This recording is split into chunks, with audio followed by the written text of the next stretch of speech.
webinar on cybersecurity best practice for business.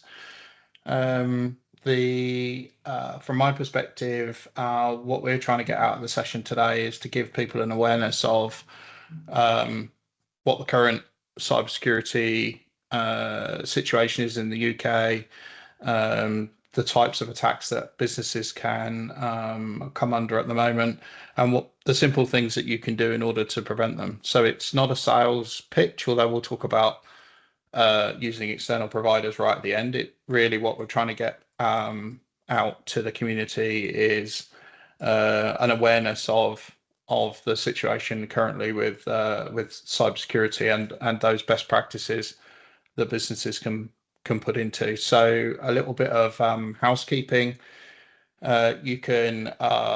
We've got some people monitoring our chat and the Q&A section. Please don't hold on to any of those questions or queries that you've got. If you'd like me to go back over something, if you've got a question, please just put it in the chat, and I'll come to it straight away. But let's get started. So first thing I want to do is give you some interesting statistics about, and these are all relevant, I think, to the UK. So at the moment, as of 2023, 79% of businesses have been subject to phishing attack, and we'll talk a little bit more about what a phishing attack is in a little while. But they're the sort of point of the spear really of phishing attacks. So most of these compromises of people's businesses start with phishing, and that number is unbelievably high when you look at it against the global. So basically, I think the UK is the second highest attacked country in the world, America being number one, and it's a really, really high statistic. So ransomware attacks, which these occasionally come up so this is where basically businesses have to pay a ransom to get back access to their own data. In 2023, of the businesses that told the authorities about their attacks, and there seems to be an opinion there that most of the companies that are subject to these attacks do not publicly disclose or to either the authorities or to the public domain. But last year they paid out over £1 billion in ransom to criminal organisations that had compromised their systems. I know personally of a very large logistics company based in Northamptonshire who unfortunately ceased trading due to, in part at least, a ransomware attack where they basically lost access to all of their data. So it surged by about 87% as well in 2023. So there's been an absolutely huge increase in ransomware attacks. We'll talk a little bit about some of the reasons for that in a moment, but it can be catastrophic to businesses. So there's this sort of saying in the industry that says hackers don't hack, they log in. And that really comes because 95% of cybersecurity breaches are actually caused by human error. So it's either weak passwords, it's phishing attacks, it's other very simple causes of these breaches. They're not, the television, brute force, kind of compromising, really low level sort of kernel, breaking into kernels of operating systems. We're talking about very simple attacks, normally attacking people and making those people compromise those systems. And that means that there are quite lots of simple things that we can do to prevent those things, and we'll talk about some of that later on. But the takeaway from this is that this isn't what you would typically think of in terms of when you think about a hack. It's not a breach of the operating system. It's not a breach of software necessarily. It's actually normally a breach of trust with somebody that has access within your organization. So although awareness is growing in the UK of what we call phishing attacks, and everybody's probably received an email that looks suspiciously like it didn't come from your bank. So there is an increased awareness of all of the companies that are giving out some awareness training to their virtually none of them are doing simulations. So what we found is that yes, a company can roll out education, they can provide an online course, they can run other sort of mass education events for their employees, but very few of them test them.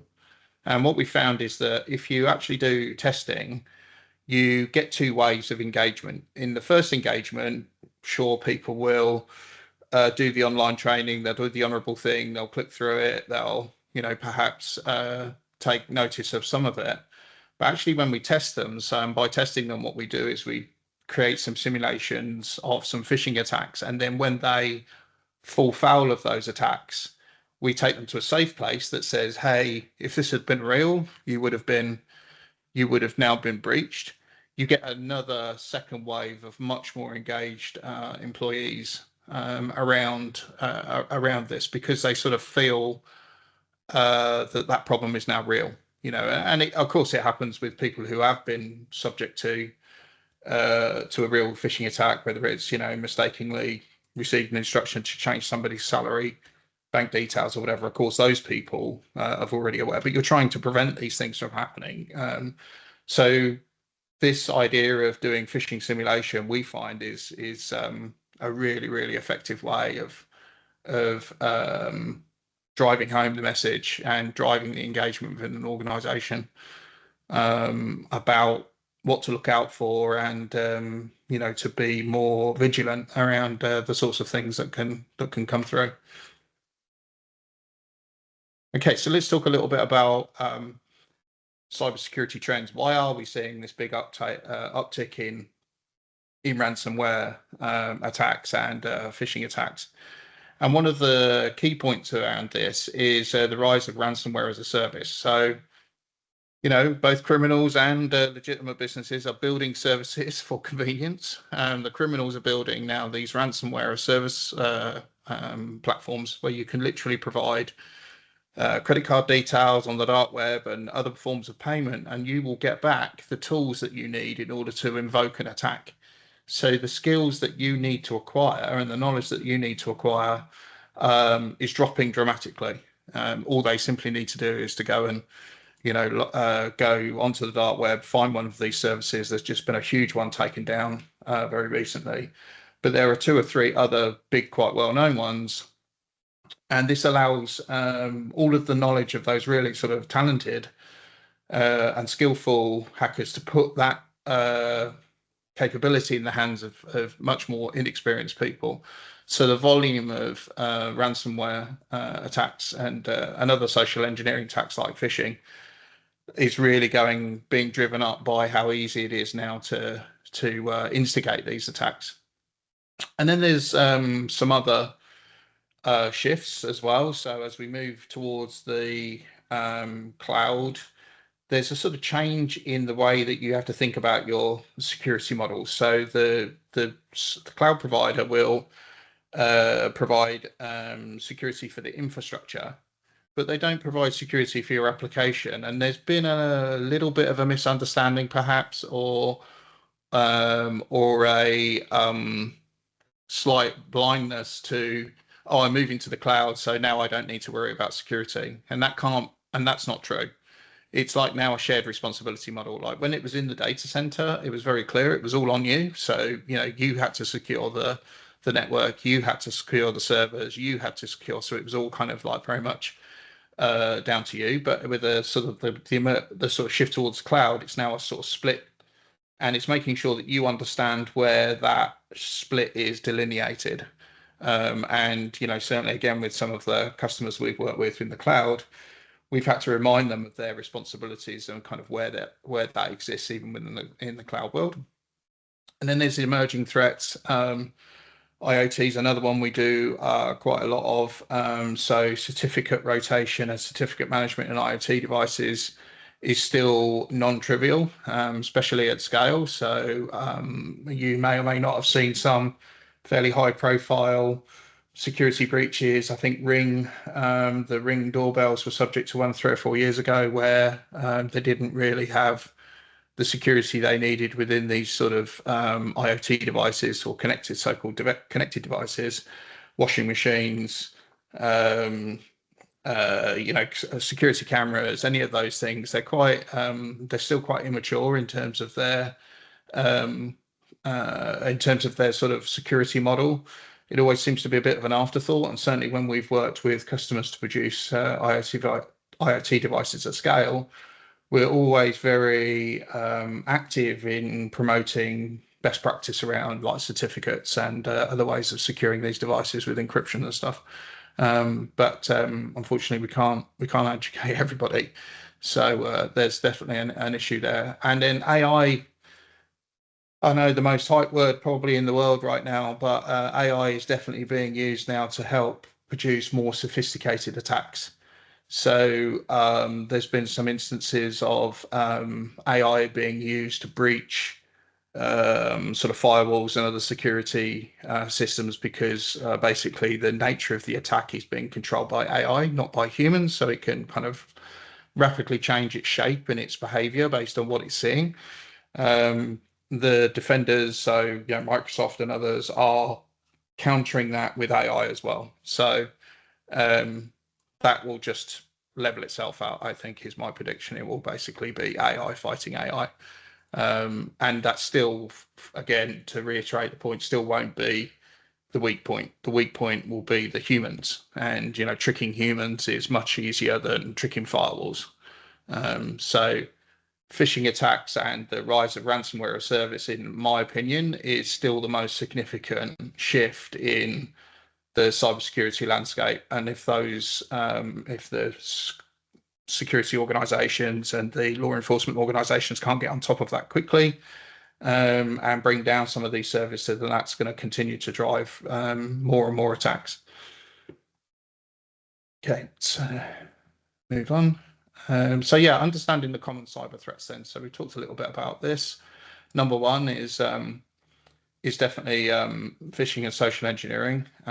We've talked about this, but effectively this is breaching your organization by providing something to an employee or somebody who has sort of security to look like something legitimate, encourage them to click on something. And that normally invokes the second phase of cyber threat here, which is you're normally going from, so phishing and social engineering is like the front door, and you're invoking malware and ransomware, which is kind of, I'm probably showing my age now, which is where viruses and Trojan horses and other things used to live. They're now just called malware. But malware and ransomware can't do anything unless they have already a security breach. Now that could be in the form of they found an exploit, of course, in the operating system, or they found an exploit in an application that somebody's using. But more often than not, it's because they're triggered by a phishing attack. They've been, you've been asked to download what looks like a PDF. It isn't a PDF. It's actually an executable, and that will then trigger the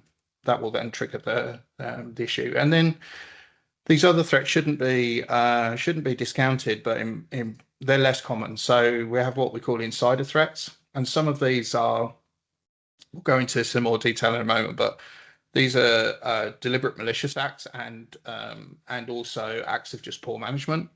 And they're all sort of deemed as being what we call insider threats. So they basically happen from inside the organization.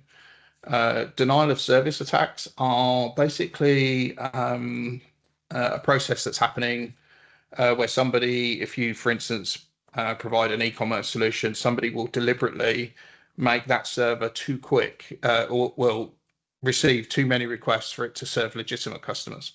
Denial of service attacks normally I'd say are probably inconvenient. So they provide a sort of inconvenience to the um, to the to the provider. Ultimately, it costs money in the context of an e-commerce solution because you can't transact transactions, but they're there and they're real. And an advanced persistent threat. So these are the least frequent. These are very difficult to detect. They normally are the vanguard of government-backed hacking organizations, and they're designed to be undetectable. So their sort of primary objective is not actually to, um, cause malicious damage. Is actually to stay in your system undetected, but giving an open door for people to download your data. And it normally is companies that have a lot of intellectual property become targets of this. So people that build military systems, people that build, other advanced technologies, and it's very, very difficult to pull off an advanced persistent threat. So they're normally backed organizations that are sort of doing those things, government sponsored hacking, so called. So let's drill into these in a bit more in terms of best practices. So all of these things with the correct planning and the correct awareness are all pretty easy to achieve, right? There's not something here that needs a very high level of skill, but it does need a great deal of focus and to do this properly, particularly at scale. So regular software patches and updates. This is actually quite easy to achieve from a technology point of view because there's lots and lots of tools around that will, look at your machines and decide whether, whether they're missing any patches. Vendors of both software applications and operating systems have got really good at distributing these patches frequently. Microsoft do theirs on a Tuesday. But organizations are still struggling to sort of manage their assets, understand the state of their assets and stuff. But this is really important because by keeping them regularly up to date, will mitigate for the malware and the ransomware certainly, and in some cases phishing attack as well. So strong password policies and multi-factor authentication. And what goes beyond this is something called passkeys, which is trying to make it more convenient to have a more secure environment. But essentially, having strong password policies and being able to set passwords that are not easy to guess, and then backing them up with some form of multi-factor authentication. So that could be confirming via SMS or confirming via a mobile app or confirming in some cases through email, or that's probably our least recommended, but some other way of confirming that you're authenticated. This blocks the vast majority of people trying to penetrate your network with known account details. Strong password policies today have changed from past years. So past years used to have this idea of doing password rotations where every 30 days or 60 days or 90 days, the system would make you rotate your password. And best practice has moved away from that now because it sort of forces people into a bad practice of they can't imagine a new password every 30 days or every 60 days. So they put a one on the end and they compromise their own password, the intent of the password policy by making the password policy too onerous. So actually, best practice now is not necessarily to make you rotate your password. Clearly, you should rotate your password if you think it's been compromised. If you've had it written down somewhere, you've lost that piece of paper, or somebody else you've found out has gained knowledge about your password. Of course, you should rotate it, but now really having a good strong password that you can remember, and also or using a password manager that's not online, and then backing up with multi-factor authentication again gives you a really strong place to go. Employee training and awareness, again particularly on phishing attacks, just making people aware of the size of the attacks that are going on in the UK, most British businesses still don't understand just how rapidly the attack vector is increasing, and how easy it's becoming to become a victim of this. And people that are working in the business, people in finance or people working in the warehouse or whatever, this is not going to be at the front of their mind. It's kind of, you've got to put it right there with health and safety training, or these other things. So it's like, this is how you're going to keep yourself safe at work. So we really and it's incredibly cheap to do as well. This isn't a technology thing. This is a project management and a company culture thing, and really can be solved in quite simple ways, just by driving general awareness. Data backup and disaster recovery planning. This is really important for ransomware.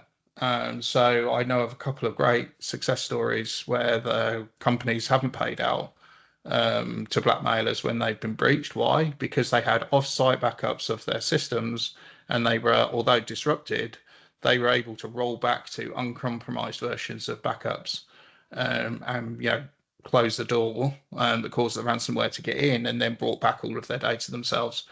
That can only really be achieved with independent, verifiable data backups. You can't rely on, for example, Office 365 or any other cloud service that does its own incremental backups, because very quickly they become compromised. You're not always immediately aware that you're under attack from a ransomware attack, and those ransomware corruptions, if you like, or encryptions of your data get into your backups.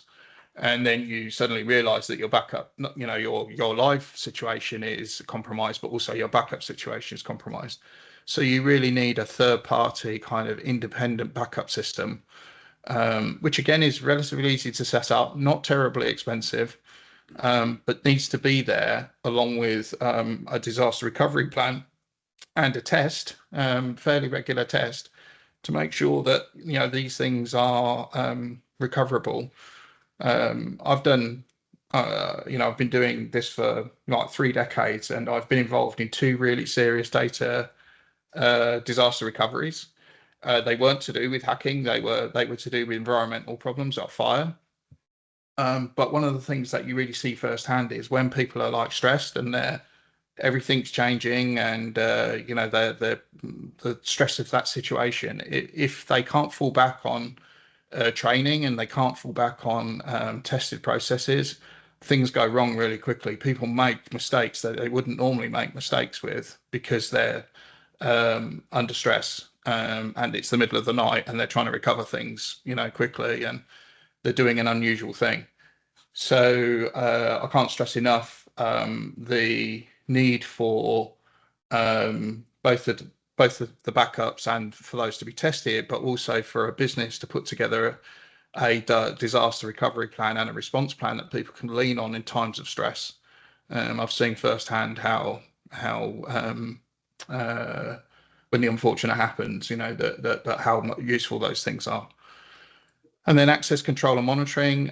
Just to finish this off, if we assume that there's nobody in the world smart enough to beat the best hackers, the next thing that you can go to is know that it happens, know that it's happening. So very simple examples of this. We helped a customer with this, who luckily we had switched on some stuff.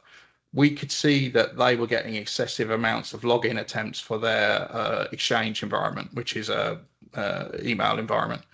And when that triggered an alert, and those alerts were being consumed by our system, and we were like, okay, what's happening here? So we didn't detect the breach. We didn't detect, or prevent the breach, sorry, but we detected it in time, and we were able to isolate the account that person was using to try and compromise the system. So having proper access control and monitoring, again, will give you that sort of final backstop of, okay, then maybe perhaps they've sort of penetrated through some of your defenses, but at least something's happening and you've got a chance to react to it. Let me just move on then. Okay, so protecting against phishing and social engineering. This is just to sort of give give a bit more detail around this. So educating employees on phishing attacks. So the unsolicited emails asking for sensitive information, checking like email addresses carefully, looking for spelling and grammar mistakes. All of this is covered off in some training that we give. But these things you can pick up these certain tells, and like I said, you can start to see some increased awareness in the general population, if you like, but it's still not good enough. And we've just recently came across a really brilliant attack that somebody had launched against one of our customers, where they had basically identified what road they were on, and they put a fake email together from the Highways Authority and said, hey, by the way, the road such and such, which is the road that they were on, is closed. Click here if you want to see the latest travel information. So of course, everybody that was based on site there was sort of immediately induced to sort of go and click on that thing, because they knew they were going to have to get home somehow. Boom, got them straight away. It was a phishing attack, and that was like a new approach. Not very difficult to find out from your company's public details where you're based, and a really different way of trying to encourage people to click on things. But that's generally what you're looking for. You're trying to educate people around things that just don't look right. If they don't look right, another thing we do for customers is we switch on external banners. So if an email comes from a external source, it comes up with an external email banner. So if somebody from my organization was to receive an email from me internally and it came up with that external banner, straight away that should be like a red flag. It's like, okay, there's something odd here, because John wouldn't send me an external email. He would, it would come through our internal systems and therefore shouldn't have this banner. So again, really simple things you can switch on. They're there for free. You just need to know that they're available.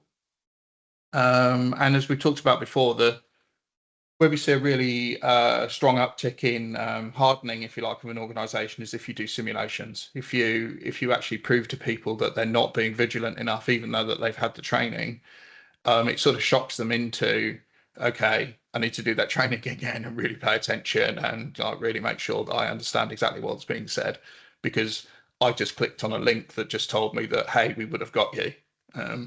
So we found that this kind of like phishing simulation stuff really does help. Okay, let's jump on. So defending against ransomware, we've already touched on these, but the very first thing to do is to get secure, regular backups and offsite storage. So figuring out where all your data is, making sure that that is being backed up externally, independent of any other sort of cloud service that you're using, is a really strong protector. So if the worst does happen, if your systems are compromised for ransomware, if they are all encrypted or made unavailable to you in some way, you've always got this backup solution that you can go to keep your business functioning whilst you recover from this ransomware attack.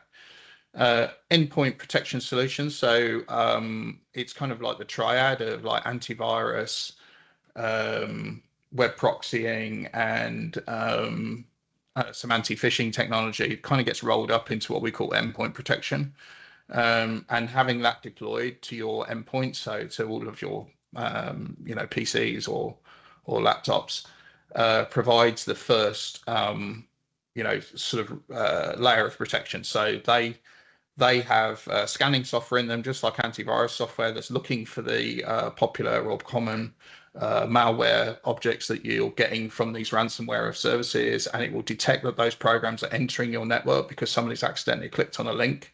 The phishing education has failed, and they're clicking on this link, and the endpoint protection will capture it and say, hey, you can't have access to this program because I know this program is something that wants to compromise the network and allow people to do bad things to your data. So those two things together block the vast, I'd say, into the middle 90s of ransomware attacks.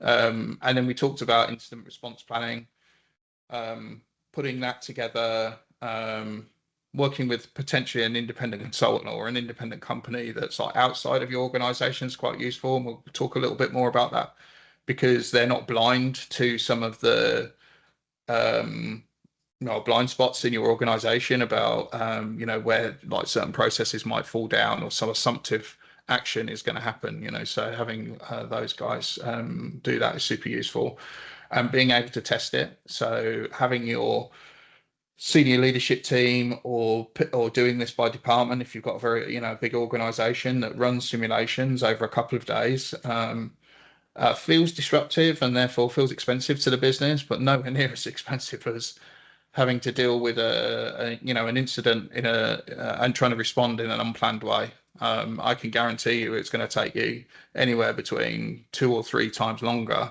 if you don't have a response plan than if you do, because people will run around like headless chickens. It will take time to bring some order to that situation. And if you've done some practicing and you've got some response planning, then that will really help. And keeping systems up to date and patched. I mean, this is becoming what's one of the really good things for businesses, in my opinion, is this is being driven a lot by business insurance. So more and more frequently, we're being talked to from customers who have had demands placed on them by their business insurance companies that say, hey, we now have to prove to our business insurance company, Hiscox or whatever, that our systems are patched and up to date, that we've got multi-factor authentication. They're the two things that they normally insist on, and if you've got VPN access, they also talk about that as well.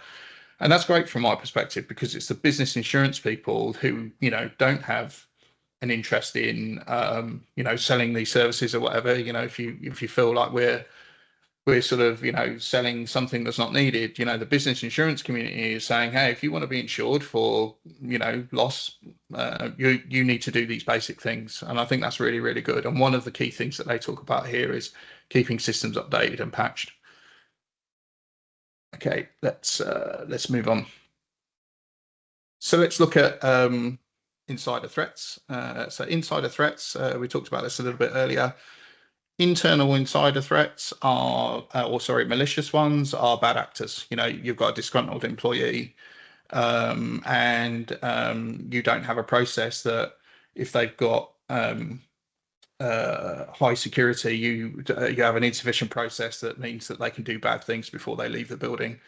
And I don't think it happens massively often. Certainly in my career, there's been companies, certainly for the IT department, will already have policies in place that will mitigate the risk of that person being, leaving the organization. So at the same time they're being told that they're leaving, their accounts are being shut down, that kind of stuff.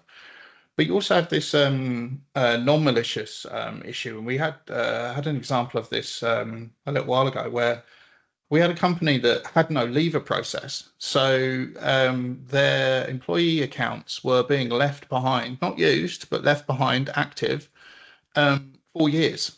There were people that were no longer employees of that business for years, and their accounts were still there dormant. And that's a massive insider threat, not because they're being actively breached, but because they're there available to be breached.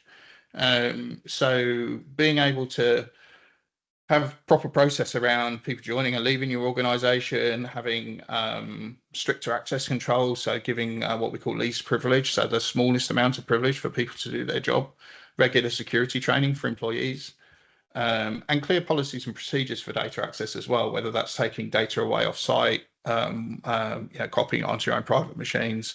There needs to be a defined policy within your organization about what you feel is acceptable in your organization for people to do their job, and the value of that data and everything else, so that there's something to breach. Otherwise, you're not going to have, it'd be very difficult to have a conversation with somebody that says, hey, you've done bad things as an employee, when you've got no policy that says that those things that they've done were illegal or not, or not within company standards. So just having good, simple, clear policies really help there with insider threats. DDoS, so as it's known for, denial of service attacks. This is really has to be a technical thing. So this is really controlled by firewalls and by software in some cases. So what we call request throttling. So you basically have to have firewalls, and you have to have other intrusion detection systems that know that DDoS things are happening. Luckily, every computer in the world that's connected to the internet has an address It's now DDoS attackers use thousands and thousands of addresses, but they only have to sort of do the attack once before you know that that address is there. And so you can actually build systems which fairly quickly get on top of like a DDoS attack. I think from memory, the average length of a DDoS attack now is about 17 minutes. So if you've got the right sort of things in place, your systems will get on top of that DDoS attack and block those things from attacking your systems on average in about 17 minutes, unless you're under a really sort of sustained multi-regional, very large attack, that's using millions of IP addresses. Then it's gonna take you a little bit longer to get on top of a DDoS attack. Where this cause, where the converse of not having any, if you don't have firewalls that have this kind of thing, or you don't have request throttling, people can easily detect that you don't have those things in place, and will use you as a target. So there are things that you can tell about a server by looking at a request that tells you it hasn't come through a firewall, and those people normally get attacked first for fun, basically.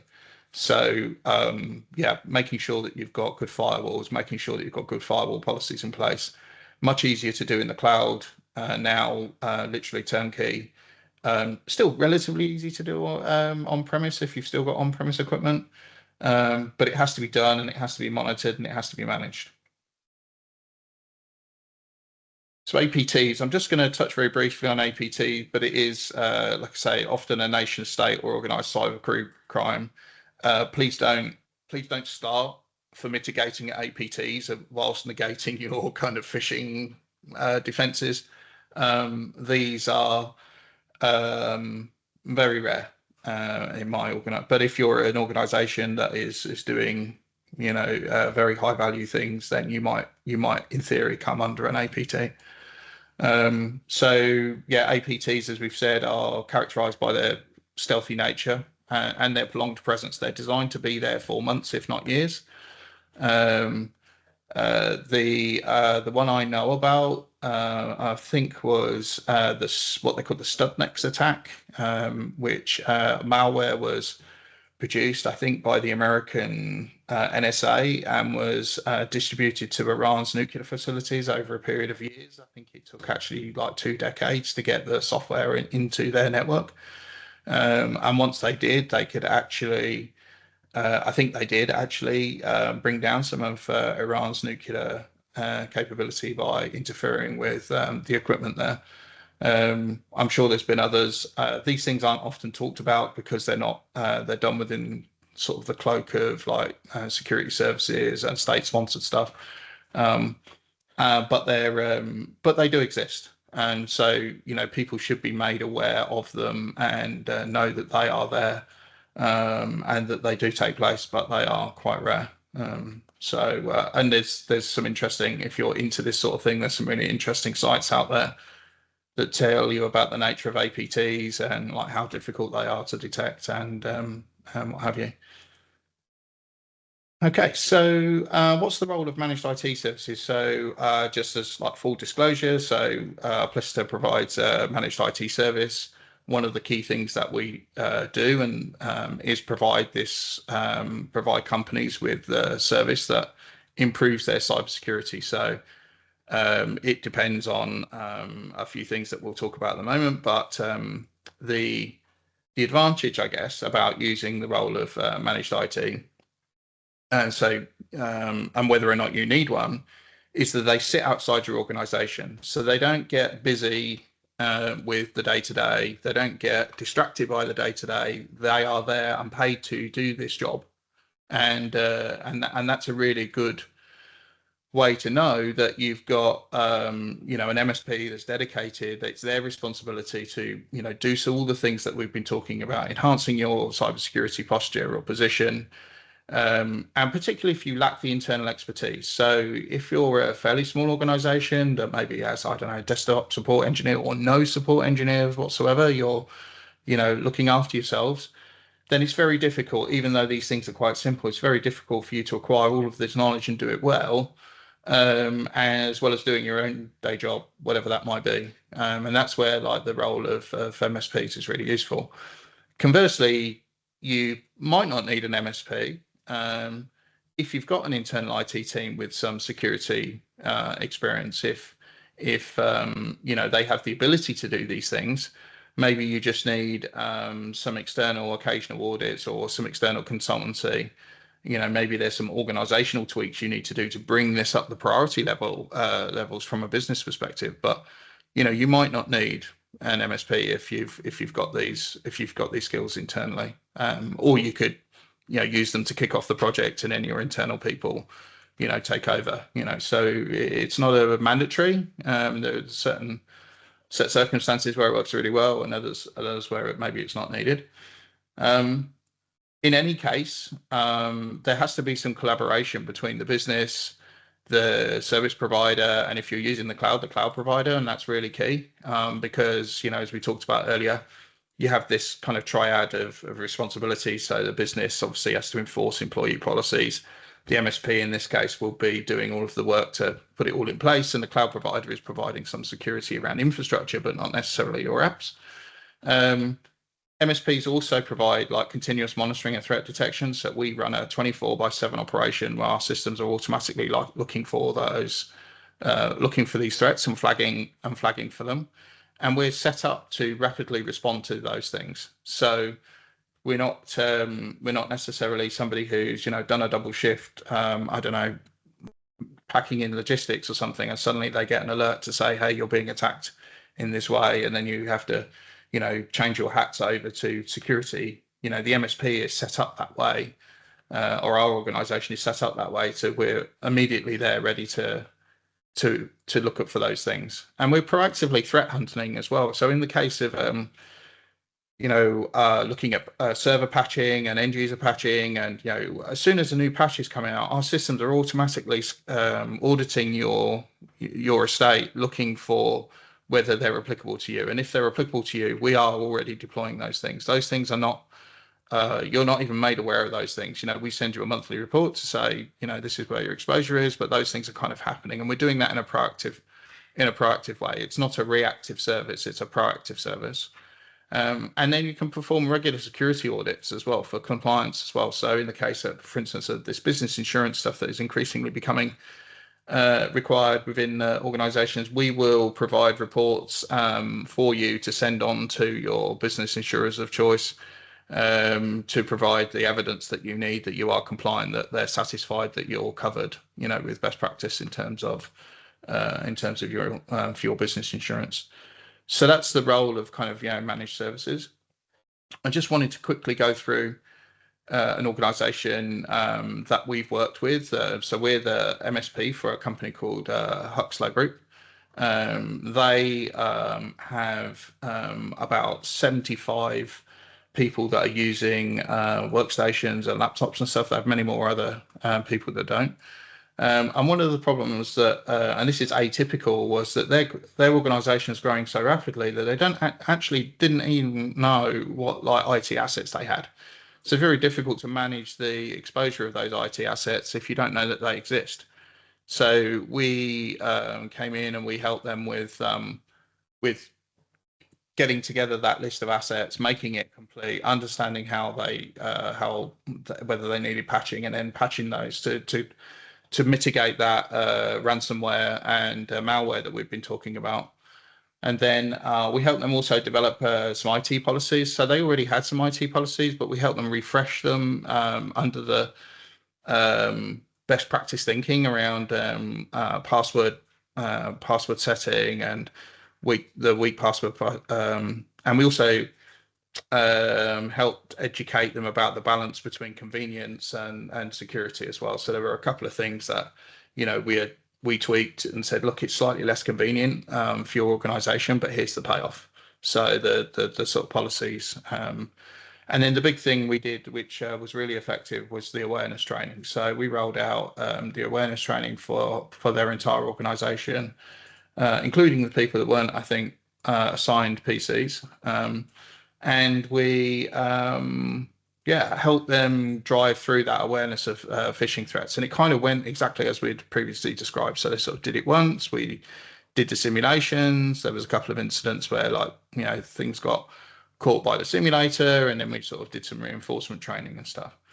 And it's left them with a much more improved security situation. We now proactively manage all of their IT assets, not just actually for security threats, but a side effect, if you like, of the service is that we also noticed that they had some machines that were underperforming. They were running out of memory and running out of CPU and stuff. And when we talked to those end users, they were experiencing a negative sort of user experience. So we were like, okay, Huggstay, you need to replace these machines because these users aren't being as productive as they could be. So, you kind of get this sort of double win of like secure and checking that the machines are like working properly. And then we also implemented offsite backups. So it's really important that their key data that didn't reside in the cloud, because they are in a hybrid situation where they had some stuff that's on site and they also have stuff that was in the cloud, that we provided the offsite backup solutions for those in the event of a problem with ransomware and unavailability of their stuff. So that left them with an enhanced security situation, increased productivity, and they also enjoy like comprehensive support from us, so they can obviously log issues and that kind of stuff. So the key takeaways for me for the webinar, the things I'd like you to go away with, is like the importance of a proactive approach to cybersecurity. Like car insurance, like building contents insurance. Don't leave it until it's too late, until you have an incident. The cost of and the likelihood, unfortunately, of becoming a victim to cyber threats here, cyber attacks, is growing and is real. Hopefully we've highlighted a few sort of real world situation that you can kind of fix some of these things yourself if you choose to, or you can use an MSP. And there's plenty you can, we've got some links at the end of this that we'll go through you can go and download some real world practical like checklists and stuff and white papers from us that allowed you, if you chose, to go and do some of this work yourself. And just in a general encouragement of like awareness to make sure that you